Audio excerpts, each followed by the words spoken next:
Movie के start में हम लोरा नाम की ओल्ड लेडी से मिलते हैं, क्योंकि लोरा आज से 36 साल पहले यानी 1960 में लंदन डायमंड कॉर्पोरेशन की पहली फीमेल मैनेजर थी। उस वक्त जब फीमेल्स की जॉब करने का कोई कॉन्सेप्ट ही नहीं था। उन्होंने बहुत मेहनत की, पैसा कमाया, इसलिए आज बहुत से ट्रस्ट उन्हीं की दी हुई फंडिंग्स पर चलते थे। रिपोर्टर उनसे उनकी तरक्की का राज पूछती है तो लोरा उसे अपने बैग से एक हीरा निकाल कर दिखाती है। ये बहुत ही कीमती हीरा था। लोरा बताती है कि मैंने इसे लंदन डायमंड कॉर्पोरेशन से चुराया था जब 1960s में मैं वहाँ जॉब करती थी। एक काबिल मैनेजर होने के बावजूद भी 6 साल तक उसे किसी तरह की प्रमोशन नहीं दी गई थी। सीन्स पास्ट में शिफ्ट होते हैं और हम 1960 के अंदर लंदन डायमंड कॉर्पोरेशन को देखते हैं। यहाँ बोर्ड ऑफ डायरेक्टर्स की मीटिंग थी। आज एक नए मैनेजिंग डायरेक्टर को चुना जाना था। लोरा की परफॉर्मेंस सबसे एक्सेलेंट होने के बावजूद भी लोरा को ये पोजीशन नहीं दी जाती, क्योंकि उस टाइम पर मेल्स को हर चीज पर प्रेफर किया जाता था। इसी वजह से लोरा बहुत ज्यादा डिस्टर्ब हो चुकी थी। वो अपने ऑफिस में जाती है और एक पेपर पेन पकड़ के लिखती है, don't give up, work harder, you will win. यानी हार नहीं मानो, तुम मेहनत करोगी और जीत जाओगी। ये लिखने के बाद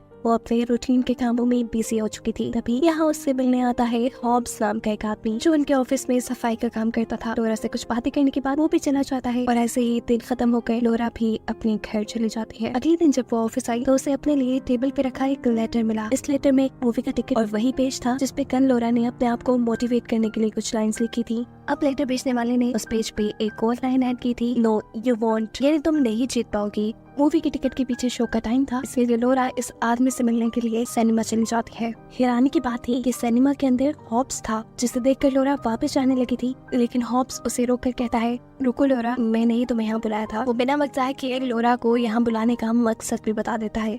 लोरा से कहता है कि मैं लंदन डायमंड कॉर्पोरेशन से हीरे चुराना चाहता हूँ और इसमें मुझे तुम्हारी मदद चाहिए। लोरा हीरे चुराने के बारे में सुनते ही लोरा परेशान हो चुकी थी, इसलिए बिना कुछ सोचे समझे वो ना कह देती है। लेकिन हॉब्स कहता है, जज्बात में कोई फैसला नहीं करो, वैसे भी तुम्हारे सारे सपने टूटने वाले हैं, क्योंकि लंदन कॉर्पोरेशन तुम्हें तुम्हारी जॉब से निकालने वाली है। मैंने मीटिंग में उनकी डिस्कशन सुनी थी। लोरा को इसकी किसी बात पे एतबार नहीं था, इसलिए वो वहाँ से चली जाती है। अगले दिन भी वो रूटीन के मुताबिक ऑफिस आती है और ऑफिस की फाइल्स चेक करते हुए उसे हकीकत पता चली जाती है कि हॉब्स सच बोल रहा था। ऑफिस वाले सच में उसे जॉब से निकालने वाले थे और ये देखकर वो बुरी तरह परेशान हो चुकी थी। उसने इस जॉब में बहुत मेहनत की थी। एक्सीलेंट परफॉर्मेंस के बावजूद भी प्रमोशन देना तो ये लोग उसे काम से ही निकाल रहे थे। इस सब के गुस्से में उसने फैसला कर लिया था कि वो हॉब्स के साथ उसके प्लान में उसका साथ देगी। अगले दिन वो डॉग रेस में हॉब्स से मिलती है। वो इस मरतबा हॉब्स के बारे में भी सारी इन्फॉर्मेशन निकाल के लाई थी। उससे कहती है, तुम्हारी फैमिली में तो कोई भी नहीं, 15 साल पहले तुम्हारी बीवी की मौत हो चुकी है, तो फिर तुम इतने सारे हीरे किसके लिए चुराना चाहते हो। हॉब्स उसे उस बात का जवाब नहीं देता। उसे बस लोरा की मदद से अपना प्लान पूरा करना था, जिसमें लोरा के साथ उसका भी फायदा था। वो लोरा को अपने घर ले आता है। लोरा से अपना प्लान डिस्कस करते हुए वो बताता है कि हर रात 9 बजे ऑफिस पूरी तरह से खाली हो जाता है। ऑफिस में 2 गार्ड्स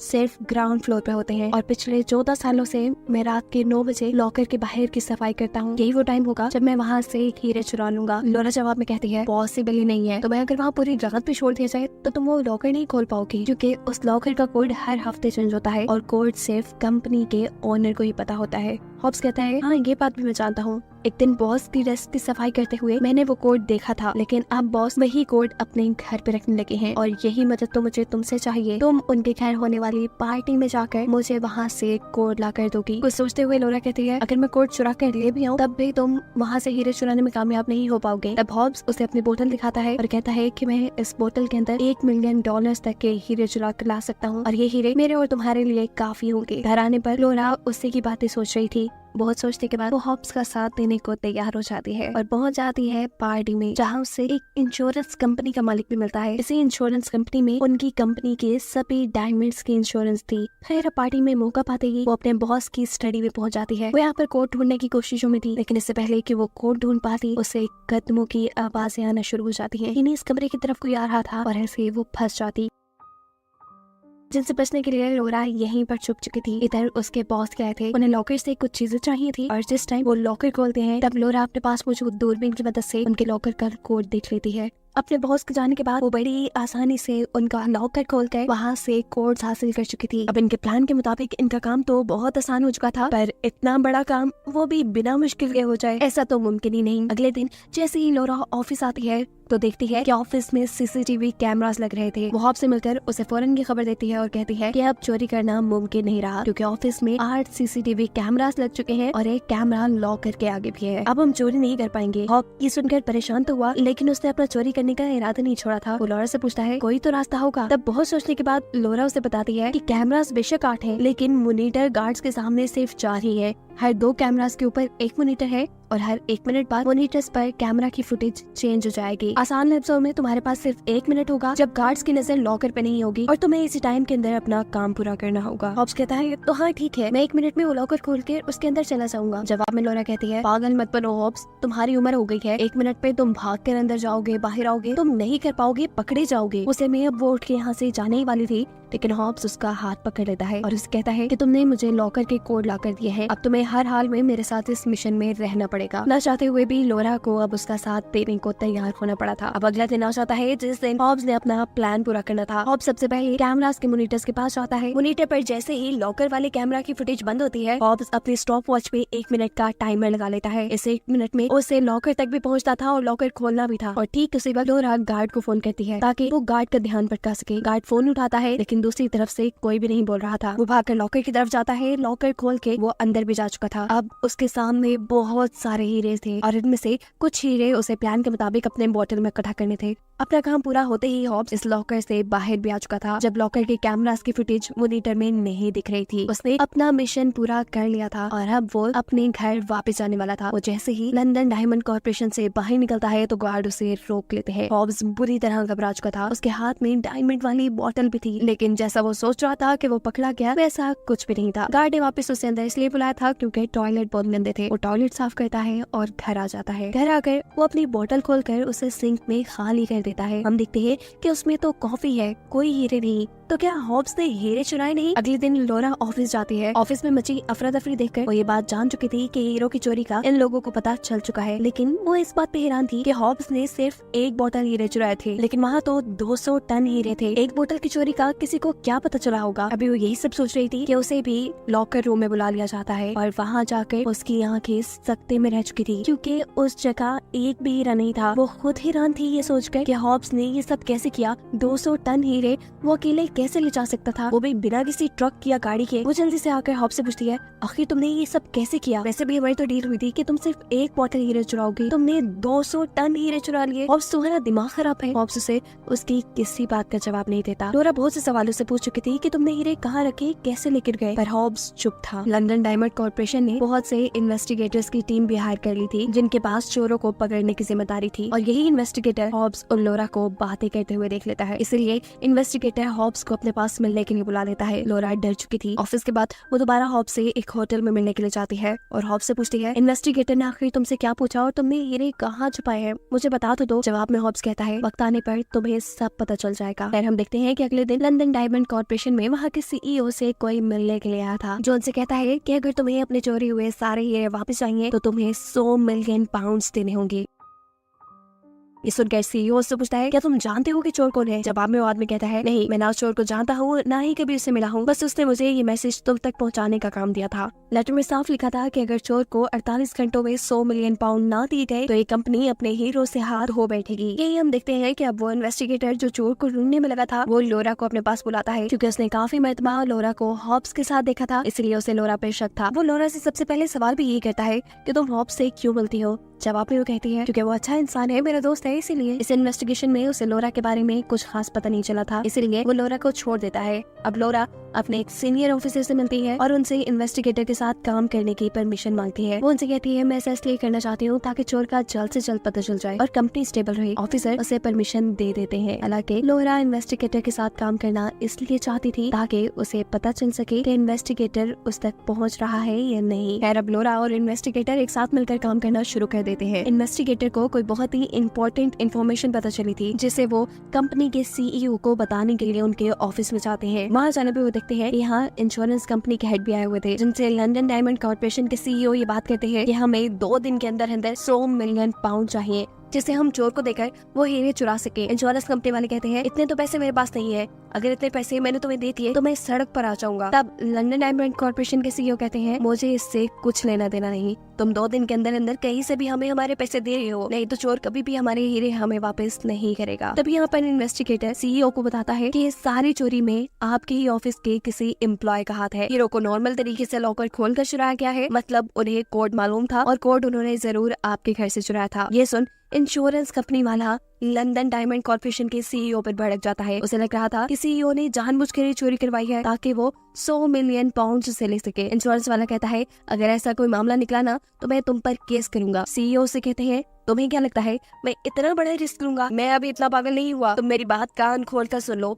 अगर तुमने 2 दिन में मुझे मेरे पैसे ना दिए तो मैं तुम्हारा बहुत बुरा हाशिर कर दूंगा। मैं पिछले कई सालों से सारे डायमंड्स की इंश्योरेंस तुम्हारे पास करवा रहा हूँ और इंश्योरेंस के बदले मैं तुम्हें करोड़ों पाउंड्स दे चुका हूँ। कहीं से भी करके मेरे पैसे मुझे दो, नहीं तो मैं तुम्हें जमीन पे ले आऊंगा। इन्वेस्टिगेटर और लोरा इस रूम से बाहर आ चुके थे। यहाँ आकर इन्वेस्टिगेटर लोरा से कहता है तुम्हें पता है मेरा सारा शक तुम पे है, क्योंकि चोरी वाली रात तुम्हारी और हॉब्स की फोटो ऑफिस के आसपास देखी गई है। मुझे पूरा यकीन है कि चोरी में तुम्हारा हाथ है। लेकिन लोरा जवाब में उसे कहती है तुम्हारे पास कोई सबूत नहीं, वैसे भी इतने सारे हीरे मैं नहीं चुरा सकती। तुम चाहो तो किसी भी किस्म की इंक्वायरी बिठा सकते हो, लेकिन मुझे गिरफ्तार नहीं कर पाओगे क्योंकि तुम्हारे पास मेरे खिलाफ ना तो कोई सबूत है और न ही मैं गुनहगार हूँ। ये कहते ही वो वहाँ से चली जाती है। अभी वो लोग यही बातें कर रहे थे कि यहाँ पर लोरा का एक क्लिक आता है जो इन लोगों को बताता है कि सीईओ मारे गए। असल में लंदन डायमंड कॉर्पोरेशन की चोरी की खबर फैल चुकी थी, इसलिए मीडिया उनके घर आ गई और वो सदमे में मारे गए। ये सब सुनकर लोरा की हालत अजीब हो जाती है और वो वहाँ से फौरन वॉशरूम में चली जाती है। लोरा की आंख में आंसू थे, उसे अब लग रहा था कि सीईओ की मौत के पीछे भी वही जिम्मेदार है। अभी वो खड़ी थी